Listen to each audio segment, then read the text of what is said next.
and the history of the 13th Parliament, Mr. Mutuse, you will be appreciated. Mr. Speaker, having said that, I've also gone through this impeachment clauses, Mr. Speaker. The 11 clauses, Mr. Speaker, are cogent, are rich in evidence, Mr. Speaker, and clearly demonstrate the actions, the omissions, the commissions of the Deputy President. Mr. Speaker, I've had an opportunity to reflect, because there's one thing that the DP has been using, that is a truthful man. I went back to the ironic definition, how a truthful man is supposed to be described in the Bible, in the Quran, in the civil society, Mr. Speaker. And in those definitions, Mr. Speaker, I have missed an iota of resemblance on anything that I can associate with those actions and the activities of the Deputy President, Mr. Speaker. Mr. Speaker, these clauses, we are a member of Parliament. We as members of Parliament, Mr. Speaker, our work is to protect the Constitution. Our work is to oversight, and our work is to do one of these things that have been demanded today by this impeachment, Mr. Speaker. Mr. Speaker, in all these clauses, the common denominator is the DP has abused his office through corruption, through tenderpreneuring, through disparaging and disobeying his boss, through undermining devolution, and Mr. Speaker, equally also by being a threat to our sovereignty. Mr. Speaker, this country is a collection of many nation states. The Kikuyu nation, the Somali nation, the Luya nation, and this is what we are proud of, Mr. Speaker, and this is what constitutes the sovereign Republic of Kenya, Mr. Speaker. Mr. Speaker, the other day, and I want to repeat this, and you will excuse me for saying this country has a very rich history.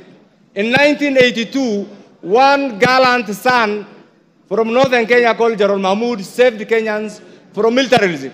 And I think we all appreciate it. He's still alive. Mr. Speaker, in 2007, another general by the name General Muhammad Ali saved the Kenyans from the effects of the socio-political turmoil of 2007. And Mr. Speaker, the post-election violence. In 2024, another son from that region, Nurdin, has also saved this country from the effects and activities of Rigji and his cohorts, Mr. Speaker. Mr. Speaker, that doesn't take away the contributions of many other Kenyans.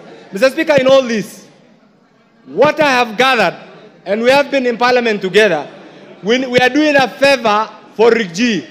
We are doing a favor for the executive, members of the executive. We must save Rigji from the members of the executive, the other members, because he's a threat to their continued performance of their job, Mr. Speaker.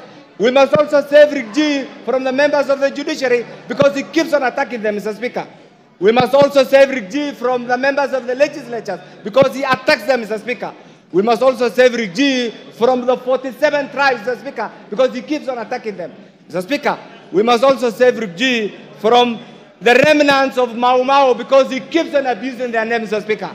We must save Rigji, Mr. Speaker, because he abuses our ladies, Mr. Speaker. Mr. Speaker, we must also save Rigji from the people of Mount Kenya because he abuses their names and he wants to have them collide with other Kenyans, Mr. Speaker.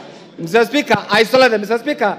And finally, on that aspect, we must save himself because last night, when I watched that teleprompter-driven press conference, Mr. Speaker, one thing that came to my mind is he was incriminating himself, Mr. Speaker. Mr. Speaker, in all this, we have a president who has applied all his gingerly approach in managing the affairs of this nation, Mr. Speaker. And Mr. Speaker, what is coming to mind is we have a DP who in every statement that he utters abuses, uses the Constitution wrongly, threatens, and demeans everybody. And it's because of this, Mr. Speaker, that we as a parliament, we must go in history and support this impeachment, Mr. Speaker. Mr. Speaker, finally, you have ruled on this. And I don't want my colleagues here actually to be threatened. What you are doing is right. Is this within your legislative right, Mr. Speaker? For those of us who have elected to support this by appending our signatures, should also be available to vote today in our numbers to impeach Rigji. And by doing that, we'll be saving Kenya. I support, Mr. Speaker. John Makali.